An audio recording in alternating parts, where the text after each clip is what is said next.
So, hello everybody. My name is Richard Mulholland. Can you hear me okay in the back there? If you do want me to, I'll hold a microphone, but I tend to speak with my hands and then I'll forget and then you won't hear anyway. You are also welcome to come a bit to the front and chat and sit here. You guys okay over there? I may occasionally forget you because you got like business class seats. You're nice in the shade there. Everything's okay. So I want to talk to you about how to suck less in public. This is something that I do. A bit of background. So I'm 44 years old now, so like proper dad age. Although I still don't feel it. I still keep thinking like I'm not. I started my first company when I was 22 years old. The Missing Link, we've now been going 22 years, and it's a presentation company. And the reason I started it is I used to be a rock and roll roadie, so I did lighting for rock bands, bands you won't know, but bands like Iron Maiden and Def Leppard and things like this. So I was on tour with bands like that. In winter, nobody hired us. And the reason was South Africans, they don't like going to concerts when it's cold. Now I'm from Scotland. This is crazy for me because if we didn't go to concerts when it's cold, there would never be concerts.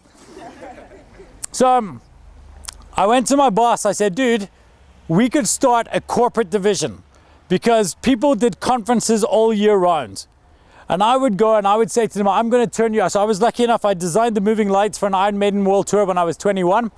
And I went to these guys, these big corporates, and I'd say to them, I'm going to make your conference, they're all boring and dull, and I'm going to turn them into like rock shows. And they were like, yes. And they were so excited about this. They thought this was really cool. So I would get these lights and sound and AV and staging, and these CEOs would go into these big conference centers and the lights would start going and everything would be amazing and they'd be all excited and their staff would be excited. And then they'd finish up after the music and they'd get onto the stage and they'd be crap. And they'd be like, hi everybody, thanks so much for being here. And they would do death by PowerPoint for the next 8 hours and people would sit there and their eyes would bleed. And I would sit at the back of the room and I had to be there every day. Like your parents have to go to conferences like once or twice a year. I had to do this every day of my miserable life. Now, you guys have probably heard this quote by Confucius. It's a life quote. It says, do what you love and you'll never work a day in your life. Have you heard that? It's rubbish. Forget it now. Okay, you've been lied to. If I did what I loved, I'd be a pizza delivery guy. I have a whole bunch of motorcycles. I love riding my motorbikes. And my other hobby is playing strategy board games. So if I did what I loved, I would either be a strategy board gamer owning a game cafe, or I'd be a pizza delivery guy. Both of those sound fun, but I have other goals and aspirations I want to achieve. If you can find what irritates you most in the world, there's a market there. Right? Don't do what you love, find what you hate and fix it. Right? When you love something, you love it because it works. If it works already, where's the market? If you find something that frustrates you, it frustrates other people, and if it frustrates other people, that's something worth fixing. So I used to sit in the back and think, well, I'm a cure for no disease because I'm doing the lighting and sound and AV and staging, but it wasn't solving the real problem. The real problem was that people are really bad at presenting, at public speaking. What if I could fix that? And just occasionally I would see some people who'd be quite good. And I'd be like, oh, this guy does this guy does that. So I used to go to companies, and while I was selling them the staging, I'd met this other guy who did design and stuff, and I would say to him, hey, what about we help you with the presentation as well? And for 6 months, I had a full-time job, but also started a company. After 6 months, we had 5 employees. I figured, okay, there must be a market here for something. Maybe we're on to solving a real problem. And it is a real problem. And I'll tell you why. Because public speaking matters. My son, when he was young, when he was about 11 or 12, he was really big into public speaking, enjoyed it at school, loved it, thought it was great. Then as he got a bit older, he realized he had a massive affinity for mathematics and for physics. He's 16 years old now, he loves maths and physics, this is his thing, and he wants to be an astrophysicist. And I said, kid, are you still pushing your public speaking? He said, Dad, I don't want to be a public speaker. I want to be an astrophysicist. And what I told him, and I'm telling you now, is this. An astrophysicist that can communicate will beat out an astrophysicist that can't. Right? It doesn't matter. You look at any sphere, any influence, any area, anybody you guys go look at YouTube, anybody you watch, the world is run by the communicators. Right? The communicator, those who can communicate, your ability to communicate is the multiplier of the talent you have. And if you have talent at 5, but can communicate at 10, that's 50. But if you have talent at 10 out of 10, but can communicate at 1, well, you're still stuck with 10. We've seen it our entire career. You'll have the person who's the best actuarial scientist in a business, and they stand up on a stage and they're really, really struggling to get their points across. But then you have the number 3 person in the business, and they stand up on a stage and they hold an audience captured for ages. They're the ones who get the good jobs. They're the ones who win. And what I want to create in you is an itch that you need to scratch around public speaking. It's an unfair advantage, and it will completely change the game for you. No matter what you want to do in life, if you're the person who can communicate it, and that may be on a stage like this, or it might be on a YouTube channel or on a podcast, or in whichever way you want to do it. Are you guys comfortable there? Are you sure you're not getting, are you okay? I mean, you look like badass and hardcore. You're standing there, you got your arms folded. It's like if I say it wrong, you'll kick me out. I get it. But hey, detention. No, I'm joking. I've always wanted to say that. How's it? Good, and you? Red, thanks. Hey, what's up? So that's the thing. So this year, I've now what happened, I have, I guess, the last bit of background. So our company's motto is to save the world one board audience at a time. We want to impact the way that people speak all over the world. We've got 5 companies now. I have 5 businesses in a number of different areas. So Missing Link does presentation, design, strategy, and training, and conference design. I have Talk Drawer, which is like a Netflix for pre-created talks. I want to challenge some of you to deliver some of these data, and I'll tell you how. I'll send codes to the schools. You can do it for free. I've written talks, and my team, short little 5-10 minute talks on subjects. They're mostly business related, but we can fix that as well. And then we have coaching videos teaching you how to present them. I do believe we sometimes need to separate the art of writing a good presentation from the art of delivering a good presentation. And one of the things I'm going to talk to you today is about how to write one, the formula, how you can hack a good message. Because what I have seen is a mediocre speaker with a well-structured story always beats a great speaker with a terrible story. Right? It's the way that you structured your message that wins, because you're buying your audience's attention early. So then the other businesses we have a sales company called the Sales Department. I have a team building and strategy business called 21 Tanks. And then I have a social entrepreneurship project called Human Rights. We sell little notebooks, like moleskin notebooks. For every book we sell, we give away 10 books to kids, to educare facilities down in the Western Cape. We've so far given over, well over 100,000 books away, and so I'm quite excited about that. I spent most of my time speaking this year so far. I don't know where we're in, but by midway through April, I'd spoken in 21 countries on 6 continents.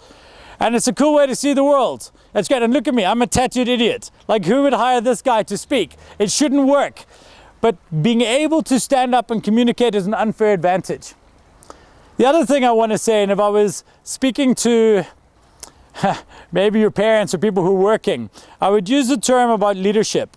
So I don't believe presentation is about presentation. That's the product. That's the thing. It's actually about leadership. And when you have a look at the world, right, if you go and search for managers, you find all these dull pictures of people who work in corporate jobs that you will hate. Yeah, you'll sit there, you'll come back to me, you'll be in your 40s, you'll be like, oh, this seemed like such a good idea at the time, but you want to do something different. Versus the leaders of the world. And if you look at the greatest leaders in the world and you see the one thing that they all have in common, all the greatest leaders of the world can communicate. They can all stand up, even the bad ones, even the evil ones. What they have in common is they can stand up and get people to follow them.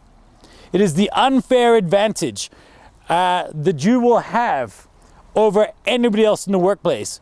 Because I've yet to see a university course that prioritizes public speaking. They teach you how to figure out how to do your job, but they don't teach you how to tell other people how to make that happen. And what I love about this school and why I agreed to come here is because you guys are prioritizing this. I believe you speak on Fridays sometimes, and you have the TED room, which I just saw. So I was the first South African to speak on the main stage of TED. I've done a number of TEDx talks. Myself, I think 3 at the moment. We train TED speakers all over the world at the moment. And it really, really is a way of elevating yourself to another level. Are there any questions we have so far on this? So who here does do talks?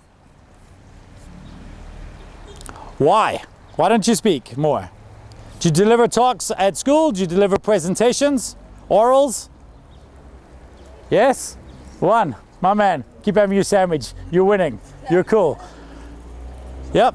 Sometimes? What kind of topics? Well, it's just anything on the side, really. Okay. It's just not verbally as much as the reports. Okay, so you do a report on something. So if you're doing a report on what? Like a book? What is your purpose there? Getting the main idea of the book, I suppose. Okay, so to me, anytime you're speaking, because the one thing is, the problem is it often is just about recounting a story and getting a message across. For me, the reality is a presentation is very, very simple. You have two jobs. You have to deliver a message to achieve a result. Okay, that's it. There's always a result. If you finish the presentation, everyone's just like, cool, nothing happens. It's just information. You know what the world does not lack? Nobody here does not have enough information, right? Nobody has an information problem. What we have is an action problem, is that we hear things and we don't turn them into action.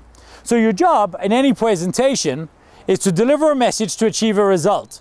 The result I hope to have today with you guys is to provoke, heck, I don't mind if I can get like 2 or 3 of you to turn around and say, I'd like to deliver a talk, I'd like to stand up and speak, I want to give this a bash, then I've won. Right? But my only victory condition in today is to make you care and realize that your ability to communicate to groups of people will be what ramps up your career and changes your trajectory in your life.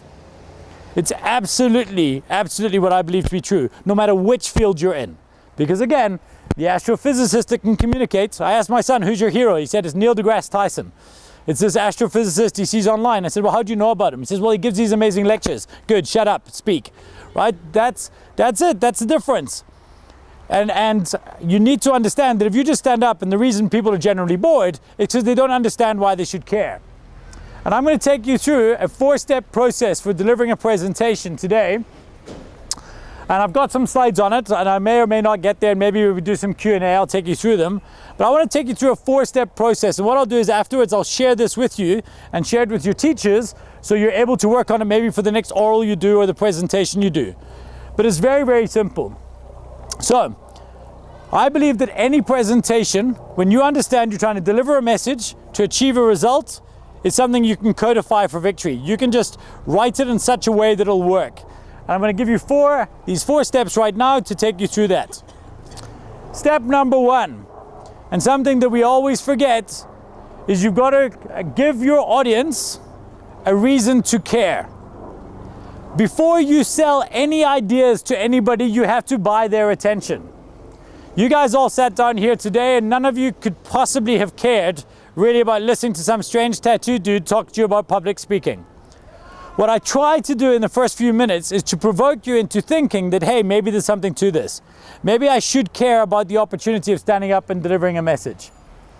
You have to buy your audience's attention. I remember one example. So we were training the TED Fellow speakers at TED in Edinburgh in, I think, 2011. And one of the speakers was this guy called Garrick Israelian, and you can watch his talk online. He was a spectrographer. So he talks about gas in space. Now, I don't care how nerdy you are. A talk on gas on space to average human beings, it's going to be boring, right? Even to other scientists. So this guy gets onto a stage and he's got this weird, crazy accent and he starts speaking about, yeah, so then we have the Hutenflugen and it mixes with the Gaskensatzen and then this happens. And he gets all excited. He's like, oh, the Hutenflugen misses with such a, and it was like, and I'm sitting there, I'm in this audience, and 2 seats over from me is Jeff Bezos. Does anybody know who Jeff Bezos is? No. Who? Yes, the founder of Amazon / super rich, right? If not the rich, I definitely was at some stage the richest person in the world and the largest business in the world. So I'm sitting 3 seats over from Jeff Bezos and I can see him struggling. The founder of Amazon doesn't understand what's going on here, why he should listen to you. And I could see at one point he reaches into the back and takes out his phone. I thought, if he can send a tweet, so can I. And by 3/4 of the way through this guy's talk, he'd lost everybody. Everybody tapped out because nobody could understand why they were supposed to listen to a talk about mixing gases in space. Eventually, the guy comes to the end of his talk And he's wrapping up and he says, good, so there you go now, you understand why this is all happening, and blah, blah, blah, blah. And he says, and that is how within 10 years, I'll be able to prove to you if there is life on another planet. Thank you. And he walks away. And everyone's like, what? What? Lead with that. Start with that message, right? If I was that guy, if I was coaching that guy to deliver a talk, he would have walked on the stage that day, would have said, ladies and gentlemen, good day and welcome. My name is Garrick Israelian, and I'm very, very proud to be standing on this stage here today at TED 2021. Because today I'm going to answer a question for you with profound proof, a question that humankind has asked since the first time we gazed up at the stars. Today, I am going to answer the question, are we alone? And now you're like, dude, bring it. And then you turn and say, and the answer to that question, ladies and gentlemen, is a resounding, but wait, I'm getting ahead of myself. You see, this journey actually started on a stage just like this 10 years ago, when I stood to a TED audience just like you and told them about a new telescope that I had built that can scan the universe for gases. Now he's bought my attention, because now he's going to explain to me how he's going to answer the question, are we alone? I care about that. But if he didn't start with that, he hasn't bought my attention, so I've not engaged my brain enough to listen. The truth, by the way, of how he's done it is he's built this telescope that he's identified there are these three gases, and when this gas mixes with this gas and human life, or life, any form of life, a third gas will come out, and and this will always be the case. If there is life, this gas will exist. If there isn't life, the gas will not exist. So he's built a telescope that can see that gas, and it will take him 10 years to scan the universe. That's the TED Talk. But he didn't start with that. And he went all scientific and too much data, and he lost his audience from 5 minutes in. And if you're giving a book report, if you're giving a report on something, the first job you got to figure out is, what do I want them to do differently when I leave? Once you figure that out, say, oh, it might be I want them to read this book. Or it might be I never want anybody to read this book ever again. Or it could be I want them to try and take away this one thing. And then you've got to ask yourself, why should they care? What problem does this solve? When you can find out a problem that your thing has with your audience, then you start from there. So job number one in any presentation you ever give from this point on is very, very simple. Give them a reason to care. Make sure they care. Step number two, you got to give your audience a reason to believe. Why should they believe you? Right? I might care, I might think, okay, I do care about the fact that you're going to tell me that aliens exist, but, you know, who are you? I'm a spectrographer, I've built all of these things, I've, worked for this company. In my case, I'm talking to you about presentation theory. Why should you believe me? Well, I coach TED speakers, first South African to speak on the main stage of TED. I spoke in this year in 23 countries on 6 continents. Small little things that I gave you to try and give you some degree of confidence that in the sphere of public speaking, I could be somebody you could listen to. And then, and only then, and by the way, nobody cares about you. They only care about you insofar as you can help them. So don't ever give more information at this stage than is required for you giving your message hope. Then we're going to get to the next stage. And the next stage is tell them what they need to know. Now you give the information. This is unfortunately where most of you start. Hi, I want to tell you about whales. Whales are mammals. Big. They spout water. Nobody cares. So we've skipped through that. Now you can get into information. You've bought my attention. I understand you're credible. Now give me some sense of a message. Now explain to me, give me the information that I need. And the only information that you're giving me there is information that will help me get to the final step of a presentation, and that is this. Tell them what they need to do. Information without a call to action. There's a line I always say that says, if action followed knowledge, we'd all have 6-packs. Right? Every single person theoretically knows what it takes to get a 6-pack. Every one of us. Right? There's a certain, and if you don't, you can figure that out very easily. Unfortunately, it requires action. And most people, when you watch something, because public speaking people will tell you all the time, oh, tell a story.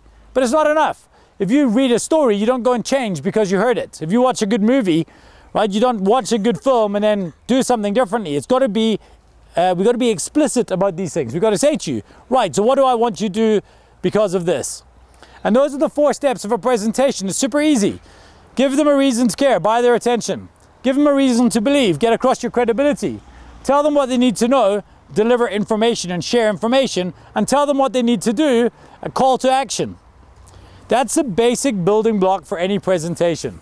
Now, I'm going to detail on any of these, but I've been doing too much of the talking, and I feel that I'm letting you guys off stock free.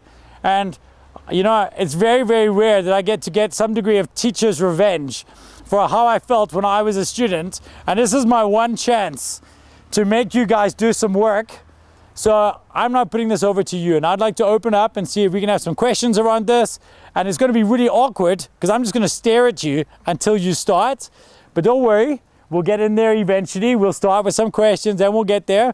And there's no holds barred. This is an AMA, and ask me anything. You can ask me about public speaking. You can ask me about how I started my companies. You can ask me about, apparently the first question I was asked today is, where did I get my tattoos? You can ask me anything. So let's go. Good job. Let's go with that. Ask me anything. Go. Where were you born? I was born in Glasgow in Scotland. But thank you. Good job. And I moved here when I was 9 years old because my father got a job in South Africa. And I don't want to leave because everywhere else is crappy compared to here. I promise you, all the time you will keep on hearing about people who leave and they're leaving South Africa and they go to other countries. Again, I've been to lots of those countries. Every single time I come back, I'm like, we're winning at life. Every place in the world has problems. The nice thing about South Africa's problems is they seem to be relatively solvable. And when we do solve them, we're stuck here. By the way, this is winter, right? This is winter. This is other people's summers are worse than this. So we're winning. Yes. Yes, sir. So you did a TED talk, right? Yeah. What was it about? First impressions lie. It was the idea that we get taught our whole life that you can, you probably heard this line to some degree, you never get a second chance to make a first impression. If that was me, if that was the case, I would be a beggar in the side of the road. I don't believe that we do actually make rapid cognition decisions in the first instance. I think we have to make a great lasting impression. So I walk into meetings with people and they look at me in these big corporates. So I was 22-year-old punk rocker when I started my company. Our clients are all big banks. When I was 22, I was working with the CEO of Standard Bank on his conference, all the way from 20 to 30, because I also owned a punk rock record label. I refused to wear long pants. So I was a guy in shorts, 22 years old with tattoos, walking into a meeting. And by all measures, nobody should have taken us seriously. I think it worked for 2 different reasons. Reason number 1 was because when I wore a suit and tie and looked like I was a 22-year-old, they knew exactly where to place me. I looked like one of them, but younger. So they treated me like a subordinate. But when you're 22 years old, you have this amazing thing, right? And you've all got it to some degree now. It gets better, and then you lose it. You have this thing called delusional self-belief, right? Where you just believe, I can do anything. Milk as much of the universe as you can while you still have it. Because then one day you wake up and you're like 40, you're like, oh, goodness gracious me, I don't know what I'm talking about. And then you start doubting everything. But so I walked in there, I was in my shorts and my t-shirt, and what I realized is by the time, if they saw me when I walked in the door as a 2 out of 10, like, what is this guy doing walking into a meeting like this? This is ridiculous, so disrespectful. I was like, hey man. And then they started telling me about their presentation problems, and then I spoke and I said, but guys, what we can do is we can take your message, we can do it like this. And they were like, oh, he's not a 2, he's a 3, he's a 4, he's a 5, he's a 6. So even if I left at a 7 out of 10, I'd please them by 5. Does that make sense? If not, go back to maths, right? If they saw me as a 2 out of 10 and I left as a 7 out of 10, they were like, whoa, this guy took me on a big journey. I was expecting this, but I got this. That's like going to a movie. I'll tell you now. My competitors walked in a suit and a tie and a nice briefcase, and they walked in, they're like, hello. Hi there, good day to you. Hi, nice to meet you. You know, and they're all nerdy and stuff. And then they finished the meeting, they walked in, they're like, this guy looks like fits. 6 out of 10. when they leave really good, they leave at an 8 out of 10. And then, you know, in their mind, they started better and they ended better. They must be looking like, haha, bitch, please. But we always win. And the reason we always won is because we had we made a bigger lasting impression. Now, not everyone is going to be able to pull this off, but you do want to, you know, one of the things my son mentioned a few times, he like really struggled when he was about 13. He couldn't quite fit in. And he was really struggling to fit in. He didn't quite understand his friends. He liked different things to other people, and it didn't make sense to him. And he came to me, he said, like, Dad, I don't understand. Like, because him and I can chat all the time, and it's perfect, and we get on really, really well. And I said, I struggle, but I can't find people like me. And I said to him, kid, you know what? You're going to spend the first 18 of your years of your life trying to fit in. And then you're going to spend the next 50 years of your life trying to stand out. Right? It's okay. And sometimes the later you find your thing, the better it lasts you. And I never fitted in at school, right? But luckily, I leave school and I still didn't fit in. And I walked into a world and I stood out in a time when standing out mattered. So I didn't try to ever be somebody that I couldn't be. You know what I can't pull off? I can't pull off being a guy in a corporate suit and tie. You know, hello there, ladies and gentlemen. Thank you very much for having me. Wonderful to be here. Like, nobody buys it. And let me tell you this as well. Every single audience in the world, people will always tell you things like, know your audience. You gotta know your audience. You can't. It's a lie. You cannot know your audience. Are all of you the same? No. Oh, but you must be. You're all just, you know, teenage children. Obviously, I must just know what teenage children are like and speak to you like that. It sounds so absurd. And yet people will tell you that all the time. But I'll tell you one thing.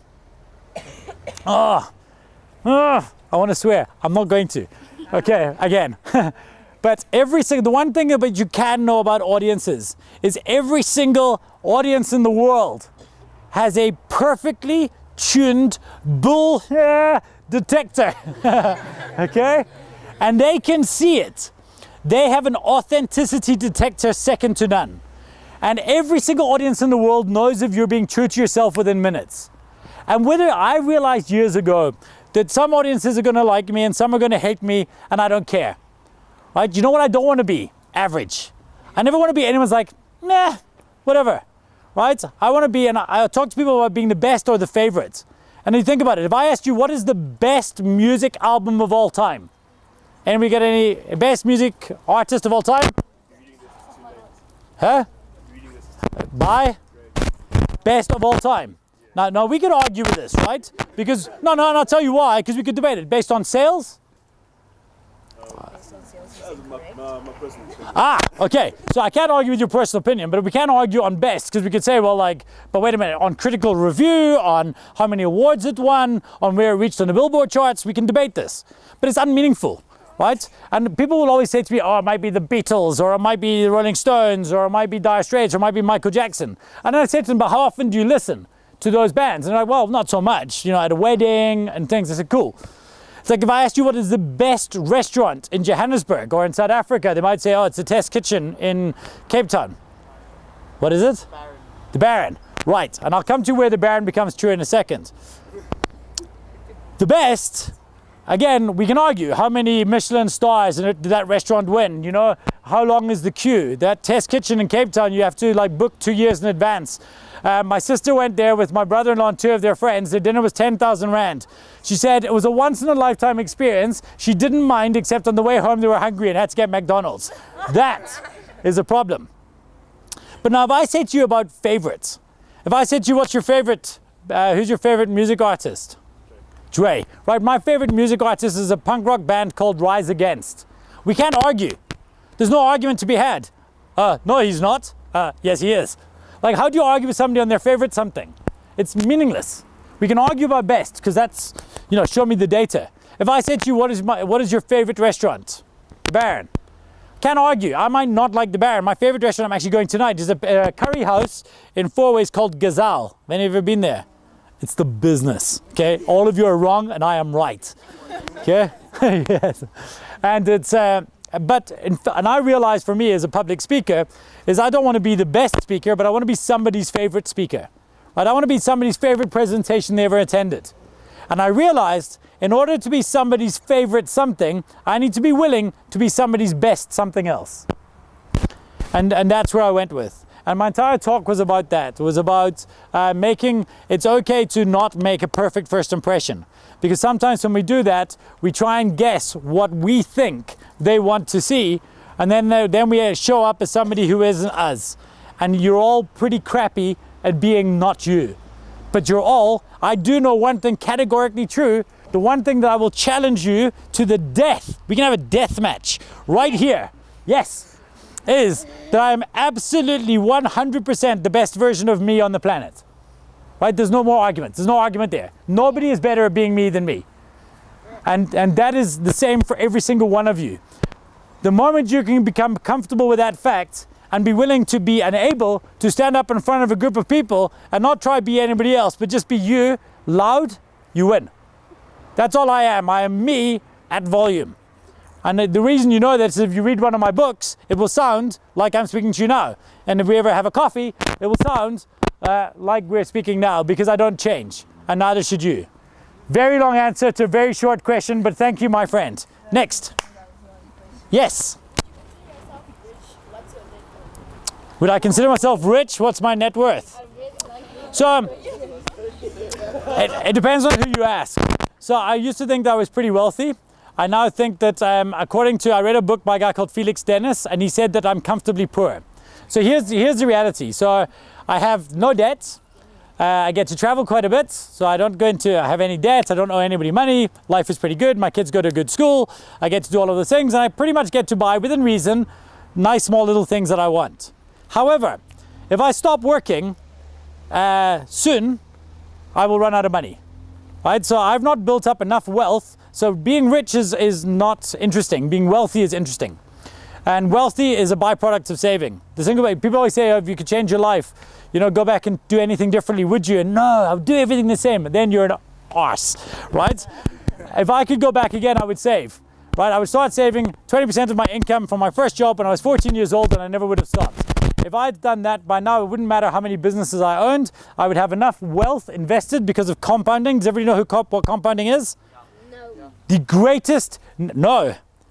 You're in for a treat. It's amazing. It is the greatest force known to humankind, right? When you understand compounding, you beat everybody. When you understand how compound interest works, it basically means that if you save a certain amount of money 1 year, the next year you have the interest of that money that you earn interest on.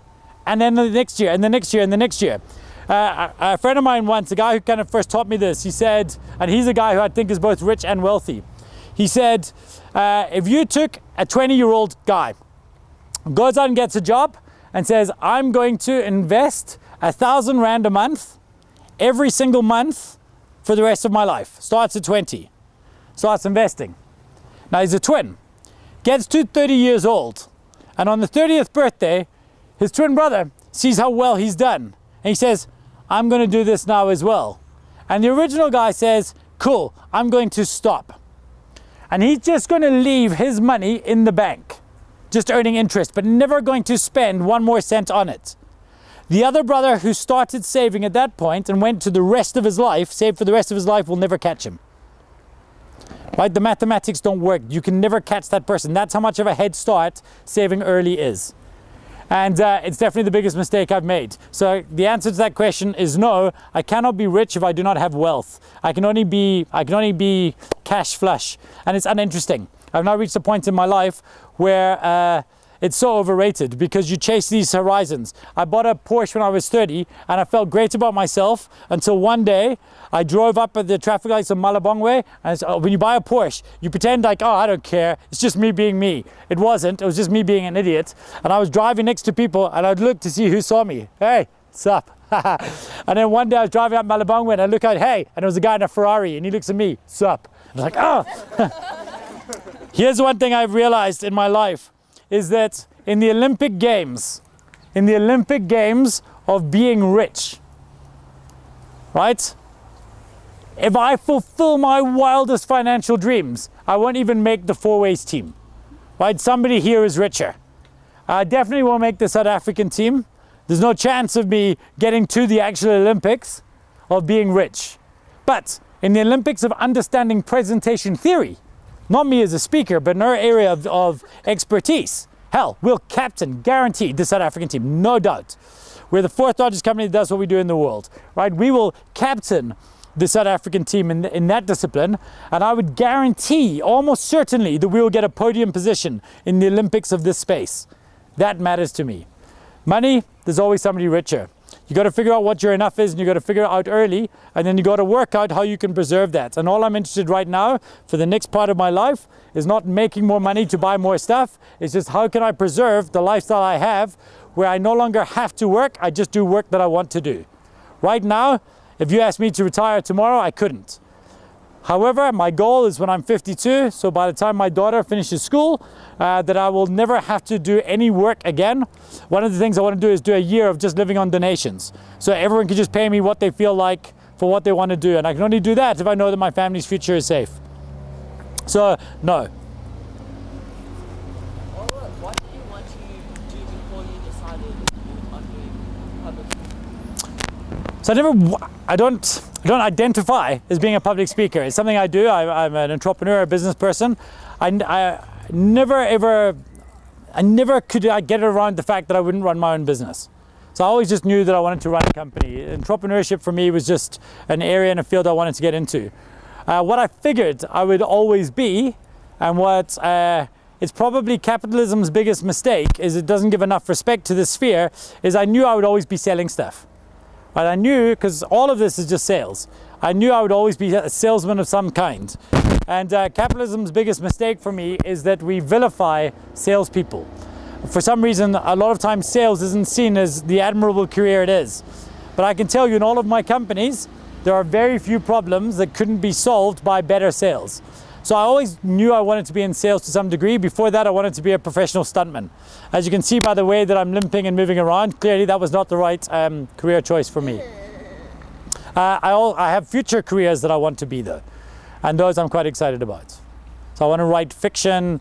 I want to do different things. I've written more like businessy books, but I want to write a thriller, and I want to be able to reinvent. What I hope is that if I live long enough, I want to be remembered for something that isn't business. So I want to do business up until I'm 52, and then I want to find something else. I don't know what that is yet, and I want to have more than one career in my life that is meaningful and fundamentally different. Yes, sir. What do your tattoos mean? So much. That one is F, your pride. Yeah, the tattoo artist wouldn't write on the whole word, but your pride gets in the way of you a lot. This is a very famous Scottish cartoon character. It's called Urwale. It means that, just reminds me of Scottish. This is a clover, represents my 2 sisters and I. I believe firmly in the principle of family first. We've all moved around the world, but the fact that I live walking distance from my parents and my sisters and my nieces and nephews is something that I hold very dear. This is a commentary on my religious beliefs, which I'm not going to go into right now. Then this is all about board games and strategy games that you wouldn't necessarily know unless you know the very hot games I have. This is about music. There's a couple of music based. There's a guy called Chester Bennington. Do any of you know who he is? He's the lead singer of a band called Linkin Park. He had 2 of these. I liked his attitude. It's a bit of a tribute to Chester. And I've got one here that says, reclaim yourself, question everything. I believe if there was one tattoo that everybody, or 2 tattoos, 3 tattoos. Hell, we could just tattoo you guys. Okay, give me a pen and a hammer. If I could tattoo things on you, the number 1 thing I would tattoo on you is question everything. The number 2 thing I would tattoo you on you is FYP. And the number 3 thing I would tattoo on you is E. Well, let me see. I'm trying to figure out a proper formula. D plus E minus F. And it means discipline and effort minus feelings. There's so many times that we go through our life and we don't feel like doing stuff. But your feelings are rubbish. Nobody cares about your feelings, right? You're not about how you feel about things and stuff. If I don't feel like feeding my kids in the morning, it doesn't matter. I've got to get up and make the effort and discipline. If I don't feel like writing an awkward sales email to a customer because I'm too embarrassed to feel like I'm begging for money, then my feelings mean nothing because I've got to pay things. Effort and discipline outrank feelings on almost everything important you have to do in your life. And sometimes you have to realize you won't feel like doing things, but just make the effort. Those would be 3 of the things I would tattoo on you. And then, I don't know, there's a Scottish one and my whole back is tattooed. It says, does not play well with others, because I am an extreme introvert in many, many ways, and I struggle with people. This is easy because it's me and you guys, but I struggle with crowds. I've never been very, very good with lots of people. I've never had lots and lots of friends. I have small, intimate things. I don't smoke, I don't drink, and I don't take drugs. So I don't like big parties the same way other people do. And so I have all of those kind of things that make me, and then here I've got a big motorcycle guy because I've got my Vespa and Joburg, but I'm always happier when I'm on a motorbike. What did you do when you were 14? When I was 14, I packed bags at a spa in Weltevreden Park. And then I sold personalized stationery. So it's harder for you guys now. I realized this with my son. When I was 14, I could walk into the spa. I asked for a job. He said no. I walked in the next day, asked for a job. He said no. I walked in the next day, asked for a job. He said yes.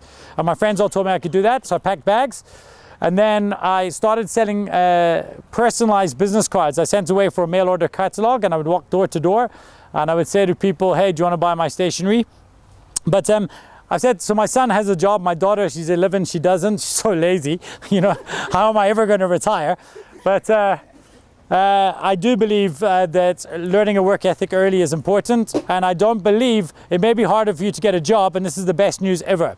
And I'll tell you why. And what I said to my son was because now you have to go out and be an entrepreneurial.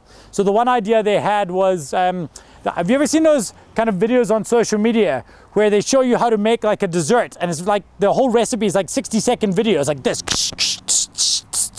So they were going to go around and they were going to make these little ingredients kits for desserts and go around the estates in which we live and show people the videos, and then they would say to them, and then the people would buy dessert kits for the next day. And so they were going to do a mail order business around that. That was one idea they came up with. If you can't get a job, you're forced to create a job. If you're forced to create a job, you'll leave school as an entrepreneur.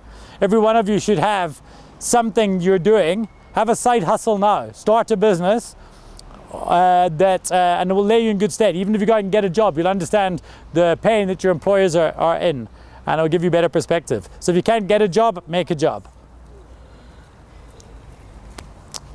It's easy to have confidence when you're speaking about something you love. What happens when you don't love what you're speaking about? Well, it's easy to have confidence when you speak about something you love. It's also easy to have confidence when you speak about something you hate. In fact, it's easier. If you challenged me on a topic that I was angry about, I would think it would be a better talk, because anger for me and frustration is a bigger thing. It's very, very difficult to have a talk about something you're indifferent about. So let me give you the #1 tip in the world. Never forget this. This is how you're going to solve that problem. Don't speak about things you're indifferent about. Right? If somebody asks you, hey, stand up and speak about this thing, I don't care about it. Speak about it. No, you speak about it. If you care about it, you speak about it. Or I'll tell you why I don't care about it. The reason I don't care about it is because it's uninteresting. And if it's uninteresting, why are we wasting people's time talking about it? Right? So either find something you care about. And care takes different forms. I either love it or I'm frustrated by it. But either way, I care about it. I'm indifferent to it. Find the person who cares. So yeah, and you're right. But you're spot on. It's much, much easier to do it when you do care. How are we doing on time? Tired. What is the time? Shame, you tired? Shame, man, do you want to hug it out? Are you okay? Yeah. 20 past it. Cool, so we've got 10 more minutes. Hit it. Yes. What age did you get the first tattoo? 21. Yeah, 21, first tattoo, 30, first motorcycle. I think those are good rules for life. Delusional self-belief and unleashed power with no cage are 2 things that should never mix. I love motorcycles. I want my children to love motorcycles, but only when they're 30. And I will absolutely, my kids are like, oh, my dad's got tattoos. They'll let me get them when I'm 15. I will cut them out with a wooden spoon. Right? Your life is going to be long. And for me, you know, you asked about it. It's a collection. None of them are meaningless. It's a collection of different things about my life. It's a journal of who I am. And, you know, when I'm like, people say to me, like, what happens when you're a wrinkly old man and you have tattoos? I'll be badass wrinkly old man with tattoos. Kick your ass, right? But it'll be stories of my life, and I love that. so you don't have to rush into getting them. And that's my one thing about tattoos. If you ever did decide to get one, it's so easy and so addictive to go through all of them. Pace yourself. Life is long. Memories come all the time. And don't necessarily do it. If you're doing it because you think it's something that's rad and fashionable at the time, that fashion will wear off and then you're stuck with crappy art. Listen, if you can see this one, my wife won't even look at it at night. If I want some sexy time and it's okay because we're married, she wants to cover this up. I'll put on a t-shirt. So pick your artist well. I have children. I know you guys have figured out how that works. Any other questions? Yes. My daughter goes to a school called Elkanah House down in Cape Town, so we live in Cape Town, and my son goes to Abbott's College in Cape Town, Century City. Yeah. No, so I've for when my daughter was born, I started commuting, so I lived Mondays to Thursdays in Johannesburg and weekends in Cape Town. Thursdays, I did that for 10 years because my main company, Missing Link, it's exactly 700 meters away from here. We do, if ever any of you want to do, I don't know if you guys do like grade 10 job shadowing. That is something we definitely offer if you want to come in. A lot of our clients' kids have come to us. And because we're around the corner, so we've won like world's coolest small business offices before. And you're also welcome at some stage if you did want to come across and arrange for classes to come in and visit. We have a concierge and take you on a tour and show you around how we work. Let's do 2 more questions and then I'll let you go. Yes, sir. Who's my hairdresser? It is a lady I've had the same hairdresser since I was 16 and I just changed. And it's a lady in that, her name is Tam, just opposite Monte Casino. Next.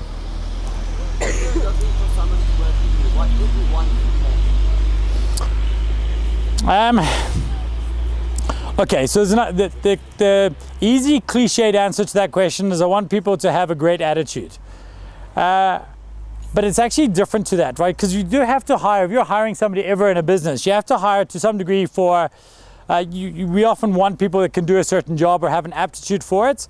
But we want people to resonate with us, right? So if you come into a company, we're definitely not all the same. We're just all equally different. And so I want somebody who exists in that equally different sphere, right? The way I explain it to people is that in our company, if you look at like the radio hits, the top 40, that's like the inner circle. And then you go out one sphere and you've got kind of slightly edgier bands. And then you've got another sphere and you've got edgier bands in all different disciplines. I've discovered that a person who likes, like, what's some crazy ass like hip hop guy? Who would that be? 69. I know who's like say in metal, it might be a band called Cannibal Corpse. Okay? It's like way out there. And then you've got like Nickelback, okay? And what I've discovered is even though you can trace the roots of that and that, the person who likes Cannibal Corpse or 69 will have a lot less in common with the person who likes Nickelback than they will with somebody who likes crazy ass music on the other side, right? I saw once 2 guys speak. The one guy's name is Richard Dawkins. He's a very outspoken atheist and biologist, and I saw somebody else speak at the same stage and his name was Martin Marty, and he's a very well respected theologian.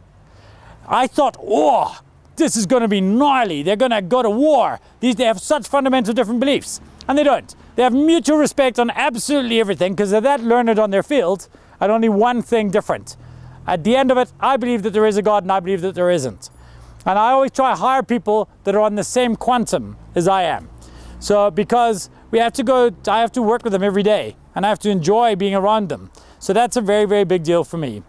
Bizarrely, but don't be put off, qualifications for me and certification is no longer nearly as important for a small business in the entrepreneurial sector like me, like we would hire.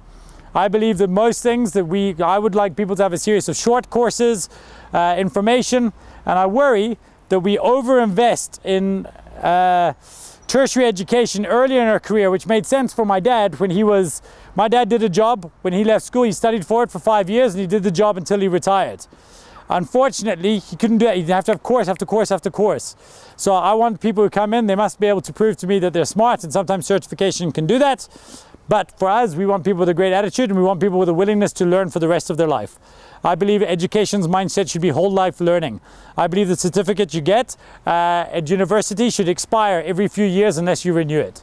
I don't think you can ever have a mindset again where you go and you get a degree and you're like, hey, I'm done. You better start finding out what you can enjoy learning, because you need to keep doing it for the rest of your life. And that's what we look for, people with a thirst for that. Yes? No, I finished school. One guy did worse than me at school. The guy who did worse than him failed. And I left, and I left school. I started waitering the night after I left matric. I went and I started doing that. And then I became a roadie when I turned 19, and I started my first business when I was 22. It's a rocky, rocky, rocky road. I'm not sure I would advise doing it again. Yeah, but I always felt that I was fundamentally unhireable, and I knew I never wanted a job. So I didn't want a job, and I didn't know what I wanted to do. I saw no reason why I would possibly want to be educated, because I didn't need to get a job. I needed to make a job. Now I'm looking at executive learning. I study all the time. I just came back from a global leadership academy. I'm looking at doing some work at Harvard, because now I've figured out the stuff that I want to learn going forward. So the answer to your question, did I go to university? Not yet, but I'm still trying to figure it out. Don't let that be you do you. Cool. Yes? Do you advise your children to go to university, or do you advise them to follow their own? Okay, so I always said, I will not let my kids go to university if they don't know what they want to do. My sister sent my nephew to university. Oh, I didn't know what I wanted to do. Oh, go do a BCom. Okay, I hit it. And he dropped out and he's starting again. What a waste of a year of your life. That's a year. Again, when you're between 18 and 28, you've got so much energy. You can sleep. You don't have to sleep. You can work all day, go out all night, wake up the following morning and do that again. Don't waste years of your life if you don't know what you want to do. Figure that out. Right? This idea of gap years, I want to go on holiday, become an au pair, is bullshit. Sorry, I feel strongly about that, passionate. My bad. But if you're willing to go out and explore the world for a year to figure out what is the problem I want to solve and what can I do that's meaningful, then you come back and go to your parents' study. That counts. Now my son is obsessed with the idea of being an astrophysicist. I will not let him not go to university, because he knows exactly what he wants to do. He's laser focused. He absolutely wants it, and he can't be that unless he achieves a good level in that sphere. So I will encourage everything and support him. My daughter right now wants to be a writer. That's fantastic. And I will support that when we get to the age where that matters. I will support her in all her decisions. But if she's 18 years old and she's not really sure, then I'll say, well, let's go try find you some work or put you in the right companies. So one of the businesses I want to start soon is called the Freshman Foundation. I want to take kids after school. I want to get my corporate clients and different customers to pay me, and I will place them. I will charge, say, your parents a fee that they would pay for the first year of university to us, and we'll get paid by corporates and a second fee, and then we will put you in a small job paying you a stipend for 1 month at a time for 10 months in 10 different industries in 10 different fields. You'll be expected to work, but at the end of that gap year, you'll have a good idea of like, oh, that sucks. That's amazing. I want to do more like that. And even if only the problem we solve for you is, I want to work for a small business versus a big business, typically big businesses, university degrees, things like that, very robust hiring structure. Small businesses, college diplomas, short courses, things like that. So no, I will never force my kids ever to do anything, but I will support them 100%. And if I think that they need it, then I will, like my son, I will absolutely make sure he goes and does it. What is the age of your youngest employee? My youngest employee. Unfortunately, I have people now who work for me that weren't alive when I started my business. So I've got 20-year-olds at the business at the moment, and I think a 19-year-old just started. So I'm not functional anymore in any of the companies. We've got professionals who run them. I start companies. I realize there's a big difference between starting companies and running companies. And if any of you decide to start companies, you have to masquerade at being a manager for a long period of time. For like 10 years, you've got to really build your business up. But I realize I'm not good at it. I don't like doing day-to-day detail stuff. I want to start businesses and change the world. So I'm focused on that, and we've got people who hire people. So I'm not sure in all the businesses what that would be, but I know in Missing Link we've got a 19-year-old, which is depressing. It really makes me feel old. Yo. How many people have you employed in overall all your businesses? I'm not sure how many people I've employed overall in all businesses, but I do know 20. My more prouder statistic, and it's great, provide jobs, fantastic, but the statistic that makes me really proud is more than 20 ex-staff members now run their own companies. So I believe that we've done a really good job of cultivating future entrepreneurs. We make people good enough that they can leave and feel confident enough to start a business, not just try and suck as much as we can out of them. And one of the ways we do that is if a staff member comes up with a business idea that they have that they think will be cool, we give them Fridays off for 6 months to start it. We still pay them. They don't have to come to work for 6 months. But after the end of those 6 months, if they've not started a company, they must come back to work. Crap or get off the pot, right? You know, you're either going to commit to it and start it. Nobody gave me that luxury. I had a full-time job. I was doing really well at Gearhouse. I had 1 month's salary, no tertiary education. At the time it was 7,000 Rand. It's as little then as it was now. I had 1 month's salary. I quit, I started my job, and we've been profitable every single year since with 1 month's salary. If you can sell stuff and you can convince people to buy it, you'll be okay. We good? Thank you so much, everybody, for engaging so openly. I hope it's been helpful. We are around the corner. There's an email address. It's in red, so you can't see it. It's getrich.af. You can figure out what that means. That is my URL, and you'll find links to all of these things. You're more than welcome to mail us. Speak to your teachers if ever you want to come and visit the companies or chat about anything. I've got some slides and things on this content, but I figured I was going to be better off not using them. I'm happy to share any of that with you. And if you do care about presenting, I've written a book as well, and we can get some copies across to the school, and you're welcome to read it. Thank you very much for your time, attention, and questions. Thank you. Oh, stop. Cool, thanks.